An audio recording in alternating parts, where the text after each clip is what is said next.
lot of people think that the first flag-to-flag coverage of a NASCAR race was the 1979 Daytona 500, but that wasn't the case. It was the 1971 Greenville 200, and you were a pit reporter on that. Yeah. Do you remember that broadcast? Yeah, I sure do.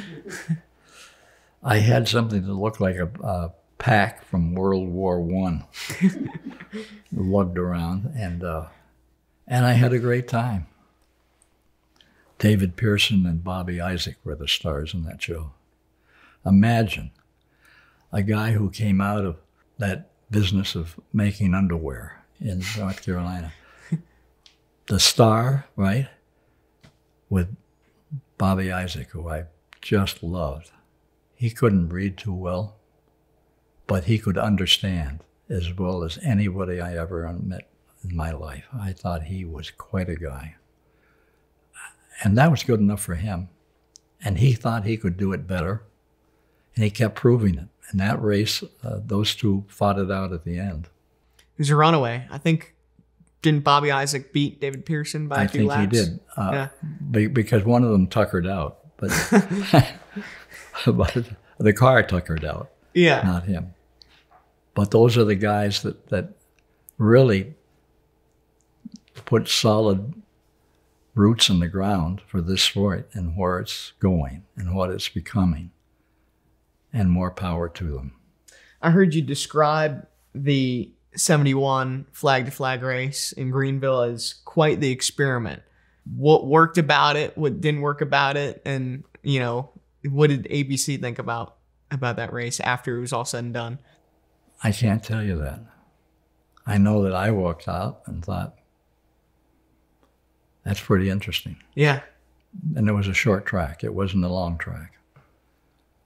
And they did the same thing they did everywhere they go and still do today. Put every ounce of effort they have into winning. No equivocation about it. This is worth doing. Not many people today can put up with that. Yeah. But they do. And these kids today, most of whom I don't know. I see these new names and I, what the heck is going on here? We've got this avalanche of new names. But where are the Isaacs? The Cale Yarboroughs? You know, Cale Yarborough, who used to jump out of airplanes. And he had a parachute in a lard can. And that was for a fare. And he'd come down and open it on the way down. Huh? Crazy. I didn't know that. Yeah, well, go talk to him about it. Daredevils. You know. And they were. And there was no question about it. And Cale was one of the ones that you could be sure his intention was to use whatever he did to make it work. So you mentioned Cale Yarborough jumping out of an airplane and these guys being daredevils as race car drivers. Was a car another thing Cale could do? Was it something that fit his personality already? Ask him. Yeah. But I think you're right. I mean, to put together or to work with people that could put together a car that could run 300, 400, 500 miles and still be at the end.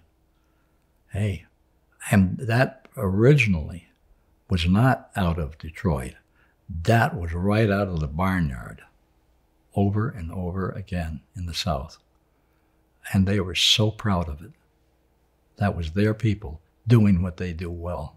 Nobody paid attention to the Northeast, you know, because we got all those fancy colleges and all that. But underneath all of that were people that cared just as much about proving that they could do something that others couldn't. That's a big part of it right there. And they could, and made some money at it.